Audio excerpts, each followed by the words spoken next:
Sarasota, Florida, Februari 2004. Polisi setempat menerima laporan tentang menghilangnya seorang gadis berusia 11 tahun. Dia dilaporkan menghilang saat sedang berjalan pulang untuk kembali ke rumahnya. Sang ibu saat itu berfirasat ada sesuatu yang tidak beres telah terjadi pada putri kesayangannya.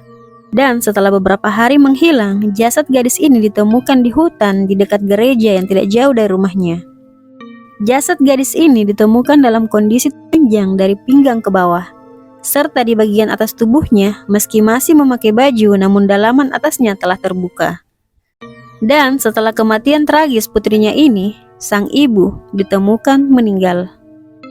Inilah kisah penghilangan nyawa seorang gadis yang dihabisi nyawanya di usianya yang masih sangat belia oleh seorang predator.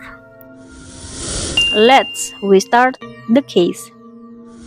Charlie berusia 11 tahun, lahir pada 16 Maret 1992. Charlie adalah anak yang sangat dekat dengan kedua orang tuanya, Susan Scorpion dan Joseph Brucia, meskipun orang tua kandungnya telah berpisah. Charlie tinggal di Sarasota, Florida bersama ibu dan ayah tirinya. Ayah kandung Charlie tinggal di Long Island, New York, dan Charlie sering mengunjunginya. Orang-orang menggambarkan Charlie sebagai anak yang baik dan perhatian, dan menurut keluarganya, Charlie adalah anak yang selalu bahagia dan tersenyum. Pada 31 Januari, Charlie menginap di rumah temannya yang bernama Daniel. Keesokan harinya, pada tanggal 1 Februari 2004, sekitar pukul 6 sore, Charlie ingin kembali ke rumah orang tuanya. Pada ibu Daniel, dia mengatakan bahwa dia akan pulang dengan berjalan kaki. Diketahui rumah Charlie tidak jauh dari rumah Daniel. Rumah mereka hanya berjarak 1 mil. Saat itu, ibu Daniel menelpon ibu Charlie dan mengatakan, Charlie sedang dalam perjalanan pulang dengan berjalan kaki sendirian. Sang ibu yang khawatir jika anaknya berjalan kaki seorang diri meminta ayah tiri Charlie untuk menjemputnya. Namun saat ayah tiri Charlie pergi untuk menjemputnya di jalan, Charlie tidak pernah terlihat. Susan dan Steve mencoba untuk mencari Charlie lagi. Sekitar 1 jam 30 menit mereka mencari putri mereka di jalan. Namun tetap tidak menemukannya. Karena Charlie tidak dapat ditemukan, orang tua Charlie memutuskan untuk menelpon 911 sekitar pukul 7:30 malam. Setelah tiba di rumah keluarga Charlie dan berbicara dengan orang tuanya, polisi juga menuju rumah Daniel untuk mencari informasi. Karena Charlie diketahui menghilang saat berjalan pulang menuju rumahnya, maka pencarian difokuskan pada area tersebut. Dan dalam kasus ini, polisi menggunakan anjing pelacak untuk menemukan Charlie. Anjing pelacak yang dikerahkan polisi ini berhasil melacak aroma tubuh Charlie sampai di tempat cuci mobil yang bernama Evis Car Wash. Lalu anjing pelacak ini berhenti tepat di belakang tempat cuci mobil tersebut, yang kemudian membuat para polisi segera berbicara dengan pemiliknya. Pemilik cuci mobil tersebut membantu polisi dengan mengecek beberapa CCTV mereka. Dan dari sini kasus ini mulai menemui titik terang. Dari rekaman CCTV, sekitar pukul 7:30 malam, terlihat seorang gadis berbaju merah sedang berjalan seorang diri di tempat cuci mobil tersebut. Lalu seorang pria terlihat. Pria ini menggunakan baju seperti seragam montir dan ada tato di lengan bawahnya. Pria itu lalu berjalan ke arah gadis tersebut, di mana gadis itu seketika berhenti berjalan saat pria tersebut meraih lengannya, sambil berbicara padanya. Dan tidak lama, pria tersebut membawa gadis itu pergi. Setelah itu, mereka tidak terlihat lagi. Selain itu, CCTV lain menunjukkan sebuah mobil station wagon kuning berada di luar tempat cuci mobil kira-kira beberapa menit sebelum gadis tersebut dibawa pergi. Penemuan ini segera diperlihatkan polisi kepada keluarga Charlie, yang kemudian mengatakan bahwa benar gadis tersebut adalah putrinya, Charlie Brucia. Namun mereka tidak mengenali pria yang membawa putri mereka. Tanpa membuang waktu lama, polisi dengan segera menyiarkan rekaman CCTV tersebut ke media. Polisi menerima banyak informasi saat itu, dan beberapa orang mengidentifikasi pria tersebut dengan sangat baik. Dia adalah Joseph Smith. Joseph Smith, 37 tahun, lahir pada 17 Maret 1966. Dia merupakan seorang montir yang telah menikah dan memiliki 3 orang anak. Namun karena beberapa alasan, dia keluar dari rumahnya dan tinggal terpisah dengan anak-anaknya. Dia kemudian menyewa kamar dari Jeffrey dan Naomi Pincus yang dekat dengan rumah keluarganya. Joseph Smith ini bukanlah orang baru bagi kepolisian. Dia memiliki banyak pelanggaran dan telah keluar masuk penjara banyak kali di Florida. Terhitung 13 kali sejak tahun 1993. Tercatat sebagian besar kasusnya terkait pelanggaran narkoba. Namun ada 2 kasusnya terkait kekerasan pada perempuan, termasuk penculikan dan penganiayaan. Polisi segera menuju kamar sewaan Joseph dan berbicara dengannya.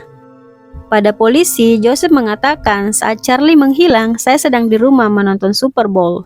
Dan setelah polisi menunjukkan gambar dari rekaman CCTV padanya, Joseph mengatakan meskipun dia dan pria di rekaman CCTV mirip, namun itu bukan dirinya karena dia tidak berada di sekitar tempat cuci mobil saat itu. Pada polisi, ia mengatakan bahwa saya punya alibi dan kalian bisa mengonfirmasi ceritanya pada teman-temannya. Saat itu, polisi meminta Joseph menyingsingkan bajunya dan terlihat ada tato yang sama dengan tato pria yang membawa Charlie pergi di rekaman CCTV. Polisi yang saat itu tidak punya cukup bukti belum bisa menangkap Joseph. Sebenarnya saat Charlie menghilang, Joseph sedang dalam masa percobaan terkait pelanggaran narkoba yang dilakukannya.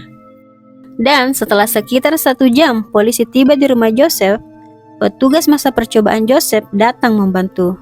Saat itu petugas menggeledah mobil Joseph, sebuah mobil Lincoln Town, dan menemukan obat-obatan di dalam mobil tersebut. Dan karena hal itu, Joseph ditangkap karena telah melanggar ketentuan pembebasan bersyaratnya. Untuk memperkuat bukti, polisi mencari banyak informasi hingga polisi menemukan fakta bahwa keluarga Pincus, di mana Joseph menyewa kamar, memiliki sebuah mobil station wagon yang berwarna kuning, yang sangat identik dengan mobil yang terlihat di rekaman CCTV. Dan setelah dikonfirmasi, keluarga Pincus membenarkan bahwa mereka memiliki mobil station wagon berwarna kuning dan pada tanggal 1 Februari mobil tersebut dipinjam oleh Joseph. Dan saat itu Joseph menggunakan seragam kerjanya saat meminjam mobil tersebut.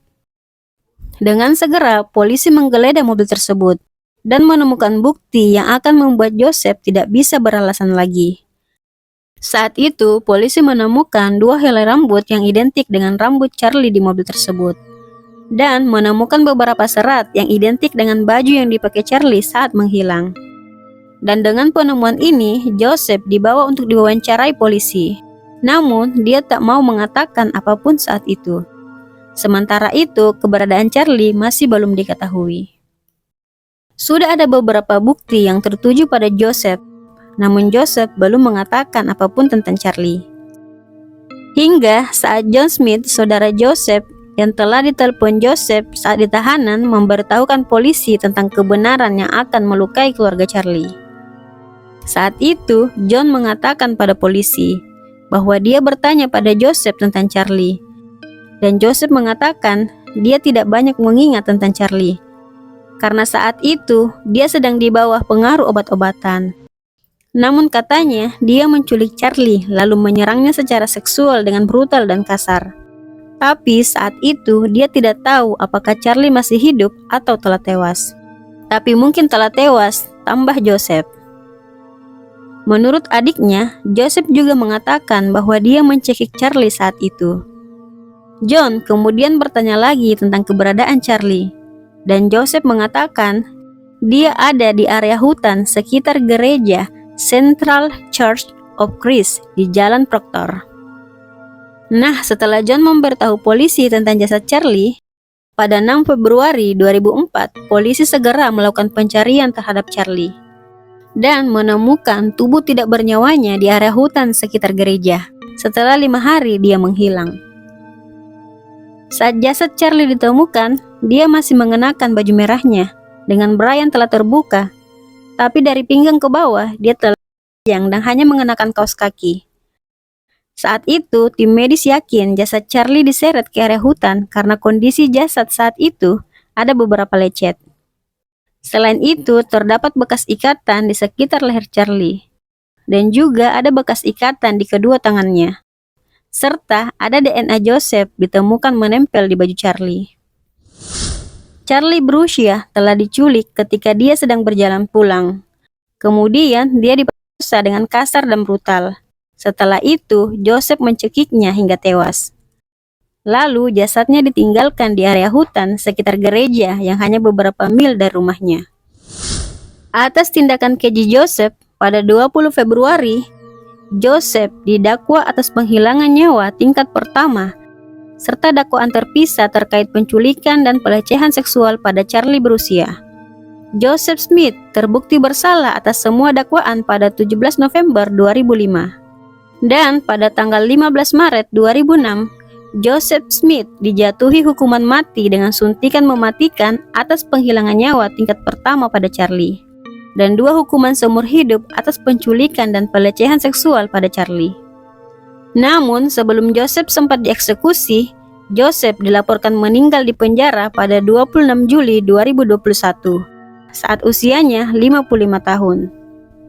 Selain itu, ibu Charlie, Susan Scorpion, juga ditemukan meninggal pada 21 April 2017 saat usianya 47 tahun karena overdosis obat-obatan. Menurut orang-orang, Susan pernah mengatakan bahwa sejak kepergian putrinya, dia bukan lagi orang yang sama. Dia sangat terpukul. Dia tidak bisa melupakan apa yang terjadi pada putri kesayangannya. Tidak boleh orang lain mengalami apa yang keluarganya telah alami, kata Susan. So sad story. Semoga Charlie berusia dan ibunya, Susan Scorpion, beristirahat dalam damai.